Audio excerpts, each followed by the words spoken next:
Good evening.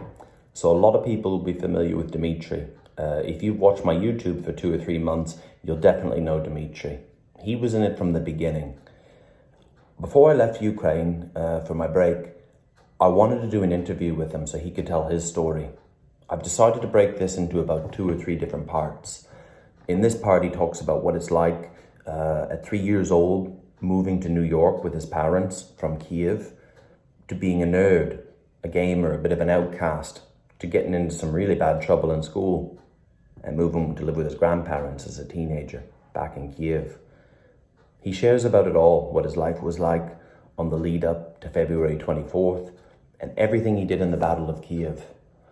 Also, everything that led up to when we met in July. He's one of my best friends. I'll do a little conclusion at the end of this video for something we're working on while I'm away, because Dmitry's someone I can trust. Dmitry, Yeah, how are you? I'm doing great. You're doing all right. Dmitry does very well on the algorithm. And your mom watches all my videos. My parents do watch all your videos. I believe so do her friends. Tell me about growing up in America. You're from Connecticut, right? No, actually, my parents recently moved to Connecticut quite a few years ago. But I mostly spent time in New York State. First Brooklyn, New York, and then my parents decided to move upstate.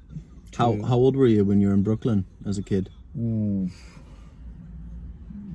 Sometime a little before 3 till maybe 8 or 9. I don't really So remember. you were born here in Kyiv, moved there at 3 years old.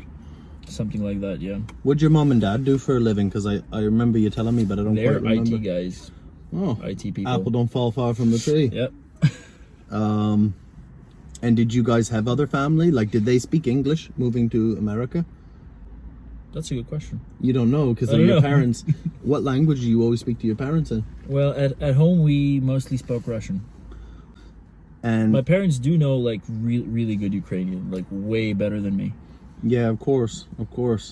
Tell me about your school life. First, I was kind of an outcast. I didn't really have much friends. About 6th grade, I only had just like a very small amount of friends. I think it was one or two people. Then at some point, I made some friends with these kind of like an unpopular outcast group of people. Yeah, I'll have a smoke for this. Of course you will. What video games, what platform were you playing then? Or were you always a computer gamer? Or were you on a PS2? I had a PlayStation 3. Oh, so you're a lot younger than me. We played all the Uncharted, well, almost all the Uncharted games. As for computer, I always loved the Half-Life classics. Yes. Yeah. I remember when Half-Life came out. We used to play Quake as well. And Quake 2. A little bit older than Quake, but speaking of Quake, we would have, and that's like years later, back at my previous job where I worked as head of security, we would have little Quake tournaments between the IT guys. Nice. So you got called communist, Yeah. and how would you react? I was passively neutral to that, all that stuff. Uh-huh. Only after the 2014 revolution did people start actually understanding that, oh shit, Ukraine's actually a different country. Tell me about everything that led up to what happened, you moving to Ukraine. Oh, that's a funny story. So you're 16 or 17 then? 16. 16. I was at the end of my 16. So I dated this girl. What kind of girl was she? I just see you as going out with goths at that age. So like a goth, but with color. Right. Yeah, she would That's always all right. color her hair. Kind of where I have my fetish for purple hair. Yes. That's where it comes from. Okay, so you're going out with her. Yeah. At that time, I thought love of my life. Wasn't doing too good in school as well. I kind of in the last 2 years of school, I kind of dropped from like a B student to like a BC student. So basically, once puberty was like well and set in and everything, you just stopped giving a fuck. Like after 13, 14. Kind of. Yeah, okay. Yeah. So she dumps me at some point, or leaves me. Oh. Yeah. And then, very strange course of events. I was preparing one day, when I was preparing for the recycle guy to come, and I was chopping up boxes with my multi-tool. And what happened was I left it in my coat pocket and I forgot about it. And you brought a knife to school. And the very next day I trip up the stairs and it falls out. Yes. And there was this girl in front of me. She turns around, and I knew her really well. Her name was Jasmine. She was from my grade, one of the cheerleaders. What happened was she was like, "Don't worry, I didn't see a thing." And I'm like, "Okay, good stuff, good stuff." But apparently the kid behind me saw that, and the kid behind me was like one of those newcomers to school. Super grass rat. Yeah, and they were like, "Oh my God, Dmitry has a knife." So they ratted me out to the office, and the office came in, and they were like, "Well, we gotta suspend you for a week. That's like our zero tolerance policy. We gotta suspend you for a week." But then for some bullshit reason, they're like, "We gotta suspend you for like a year. But if you go to like psychologists and whatnot, we can limit your time to like down to just half a year." And we were like, "Yeah, no. We're not going to a psychologist." Screw you. Yeah. Yeah. If I remember correctly, my father's like, You want to go to Ukraine? And I think he kind of said it as a joke, but I'm like, hell yeah, I want to go to Ukraine. Funny thing is, for as long as I remember, and I've visited Ukraine over like the summertime and whatnot, for like my summer vacations, and for as long as I remember, I always dreamed of moving back to Ukraine. Like, I remember when I was a little kid, I was like, I want to go to Ukraine, I want to go to Ukraine. And like every summer I was looking forward to coming back to Ukraine. And my parents were like, all right, you can go to Ukraine. My grandparents are happy to see me. I'm happy to see my grandparents. I'm like, whoa. Yeah, they treat you good, they're feeding you good, all the food you love. Yeah, and so I spend the next three months with my grandparents, and at some point I'm like, well, I knew like from the start that I'm here to stay. Yeah. My parents were like, well, if you want, you can come back. There's still a plane ticket. And sometime before that return flight, my parents were like, so have you made up your mind? Do you want to stay? Are you sure about it? All that. I'm like, yes, I want to stay. Mm-hmm. I believe though one of the main one of the main check boxes for me to stay was that I had to finish online school. Yes. And graduate, which I didn't. So you're essentially a high school dropout like myself. Yeah, I'm essentially a high school dropout like you. Nice. Cool. Then I tried to go to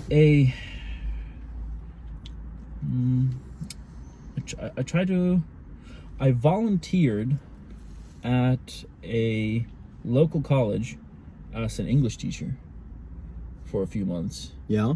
That was cool stuff. Got to hang out with older girls. Okay.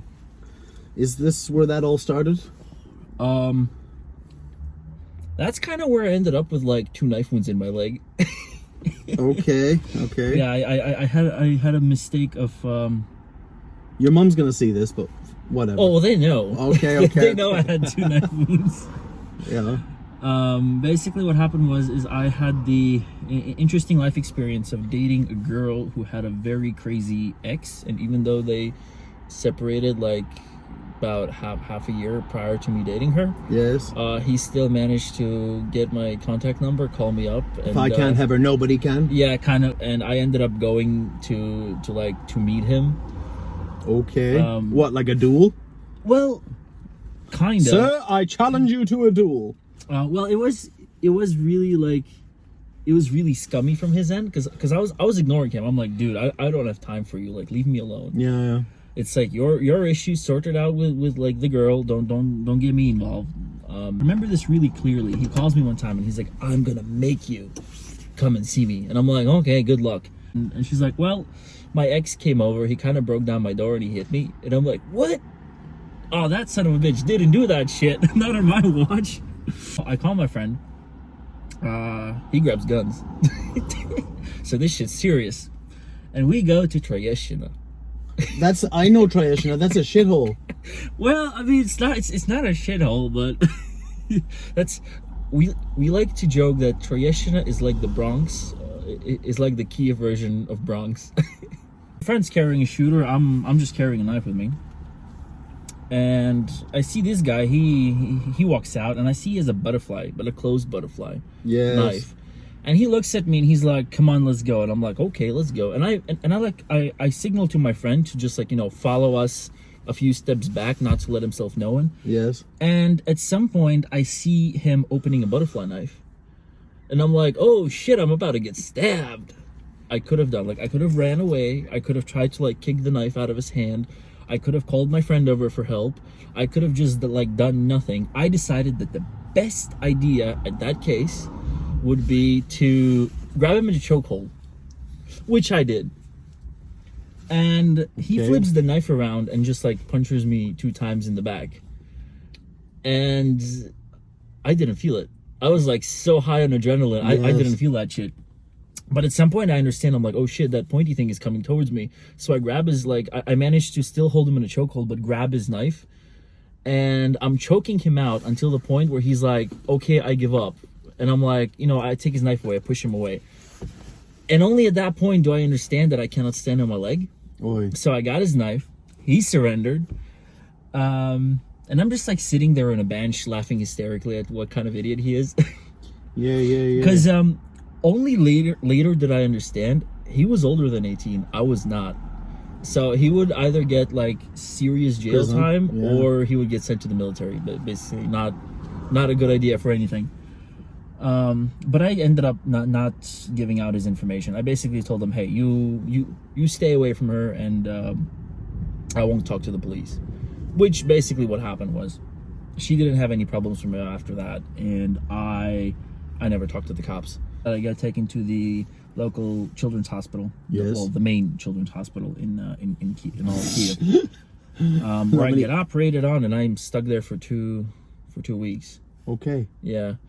The shit part is, she dumps me over the phone. Oh, bitch. Yeah, that was. You bled for her. Yeah, I did. But it was a fun experience. I don't mind. We still ended up hooking up like periodically later on for just. And then she became a stripper, and then she became a hooker. Plus. Yeah. Now, if I'm not mistaken, she is some high-level escort. I mean, I went on a spree of going to Shibari and BDSM parties in Kyiv.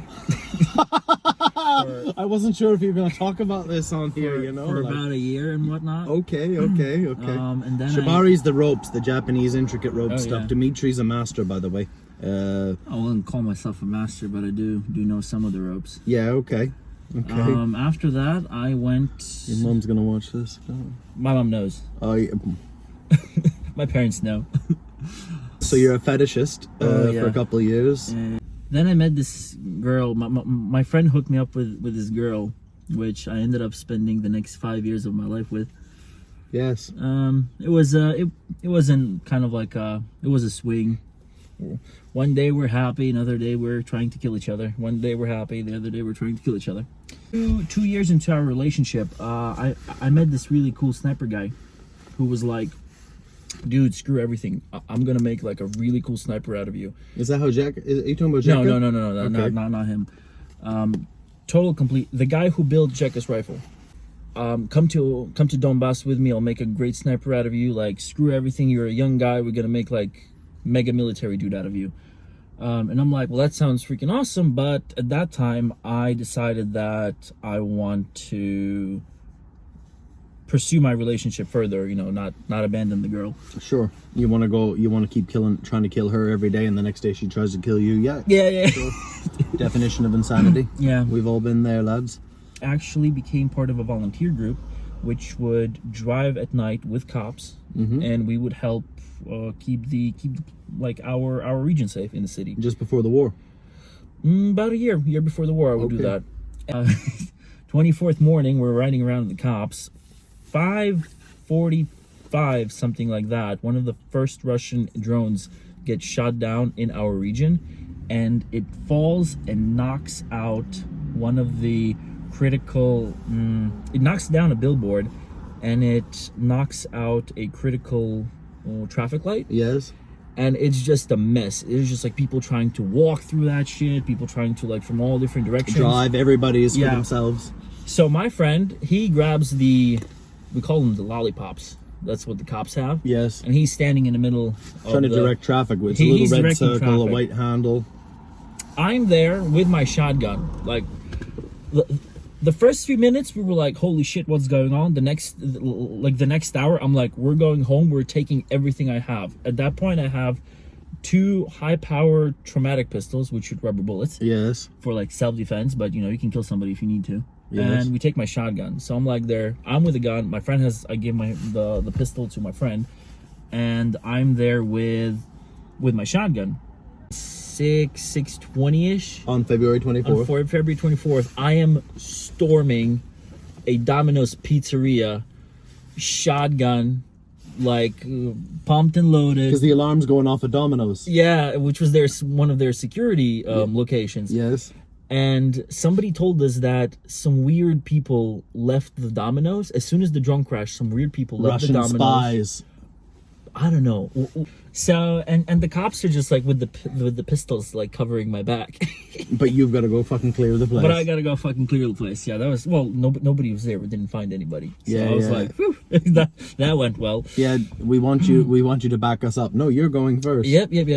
And after that, we spent most of we had some deliveries. One of the first really sketchy deliveries that we did was, so basically there's the Dnipro River, and this side is ours. This is Hostomel, Irpin, Bucha. That's not ours. That's Peter. Yeah, but the Peters come down like in this arc type thing. Yes. to Bravary, and we were supposed to deliver some humanitarian aid between Chernihiv and Bravary, like smack in the middle. There was like a little, and we were going like into the crescent like this, so it's not like occupied territory, but basically that specific day we were told that watch out for like 10 Russian tanks, which were kind of somewhere there. So we were just kind of like driving in. That was our first like really sketchy delivery, but it was fun. It was like my whole entire team. It was Ola, the medic. We had Persik, who was our gunner. He's the only one with the AR at the moment. Yeah. We had another driver. His name is Lutz. He was one of our other guys, and me and some other guys with the vans with the Humane. We were kind of like escorting them out because the first time we got actually shot at was when we drove into Moshun, and we had a mission. We had to go like really close to the red line. Yes. And feed our recon guys who were sitting there, who were like 3 days without food. Oi. And we were driving in, and as we were driving in, the Russians just start carpet shelling the shit out of that place. And interestingly enough, they started shelling their own positions, and then they moved on to ours. So we're driving in. The military guys are all in ditches, and they're looking at us like, holy shit, what the fuck are you doing? And we just like fly past them, and I see it on their face. They're like, oh, these guys are dead. And we go through this corner. We have about a kilometer and a half to go to the location in like the foresty area. Yes. Because there's this like this is our road, and then there's like a few houses, and then there's another road, but that was like the Peter road already. That was not ours. We needed to go like close to Peter territory and then into the forest. Yes. And as we're driving a Passat B6. Okay, like a low rider. We didn't have any off-road shit. So it's not made for Donbas roads. No. It's made for Kyiv. This is like Kyiv, chill Kyiv times. And we drive in, and as we were driving in, 3 shells hit right in front of us, and a house topples off onto the road. And our driver was like, I can't drive through that shit. That's just like burning and shit and whatnot. And there's like debris on the road. And my driver's like, we gotta go back. And I'm like, no, we got starving people, like we gotta feed them and all that shit. And the medic behind is like, well, I think I have enough tourniquets for these 2 idiots. Yes. But then in the end, the driver decided that he cannot drive physically through that. We're just gonna like get crashed and stop there. So he backs out, and these military guys who like And all this in a span of like what, 10-15 seconds. Yes. And these guys are like, holy shit, they're alive. and we stop by them and we're like, do you have any wounded? And they're like, no. And then we just like head out. And as we're heading out, we had like a 20-meter like small shell landing. Eardrums were feeling ringing, and then we go out. In the end, we met with the region commander, and he told us that, good job, take this shit and deliver it to one of our like back points. We're gonna deliver it later in. And later in, they took a BMP and just drove in there and delivered all the shit. So mission kind of success. At some point, it all became quiet. I'm like, fuck it, I'm going to Donbas. My motor help friend tells me I need a vehicle delivered for hospitalier in the Donetsk region. Yes. And I'm like, holy shit, I'm up for it. And I deliver Oscar's car. And yes. Oscar was not, in fact, a hospitaler. But anyway. Earlier mid-spring. Yes. Yeah, and Ola was like, yeah, we can use a volunteer like you. You can come run around with us. And at that point, my friends helped me purchase my Jimny. We purchased it down in Karpatska region. Mm-hmm. Drove it all the way back, fixed it up, and off I went to Donbas, where I spent the next few weeks. Then I came back for a few weeks. Then I went there again. You didn't have the apartment yet or nothing like that? Oh, no, I did get the apartment. Okay. That apartment was the first thing I got. And the guy's like, well, I want... I'm renting it out for only 1,500 hryvnia. So it's like $75 a month? Yeah, pretty much. For a 2-bedroom apartment? Yeah. Location. I paid him for the first and last month, 3,000 hryvnia. Yes. And... which you could easily afford? Yeah. I mean, I still had my IT job. One of the reasons why all my friends went to serve in the military is because everybody kind of lost their jobs. It all comes down really to my psychological state at that point, because February 7th was when my relationship finally ended with the girl I've been with for 5 years. And I was pretty depressed and pretty lonely at that point, and I was like, gonna go search for adrenaline kind of thing. So the bombs were your savior? Pretty much, yeah. Couldn't really live with myself, the fact that I'm like, oh, I'm gonna be sitting in Kyiv, in like the nice warm Kyiv, not doing like real shit, where all your friends are like living and dying and in the trenches. Yeah, so I went out there to help my friends. That's where Nova Lugansk come in. One of my buddies was in there, and I remember Pashtet, the cat rescue. Well, I met you sometime in July. That you showed up with a Jimmy, a shotgun, and 2 cats crawling all over you. Oh, yeah. To the National Guard base after Lysychansk. Yep. And I'm like, who the fuck is this guy? And then at some point, I had some errands here and there, and then I see you and Casey, and I'm like, to be honest, you seem kind of bored. And then at some point I'm like, do you wanna assist me with some stupid but interesting shit? And you were like, yeah, why not? And that's kind of where the evac started coming from. Good afternoon, dear friends. I'm Svetlana from MSS Defense. We have received an order from our Ukrainian partner for 6 pieces of GSI night vision goggle with helmet mounts and IGM thermal imaging rifle scope. Very useful things which we're now going to pack for delivery to Ukraine. I'm Dave McCarter. What we always do before we pack all our goods is we check the basic functions of every device. We take every device, put in the batteries, check the functions if everything is working as it should be. And same for the night vision. We mount everything also on the helmet to check if the functionalities are working. And then they are ready to be packed to be shipped to Ukraine. Slava Ukraini! Slava Ukraini! So that's Svetlana. She works for MSS Defense in the Netherlands. That's our supplier, so far, for night vision and thermal scopes. And she just so happens to come from Irpin originally, so she's more than happy to help us. What you see there, that's 31,000 euros of your money.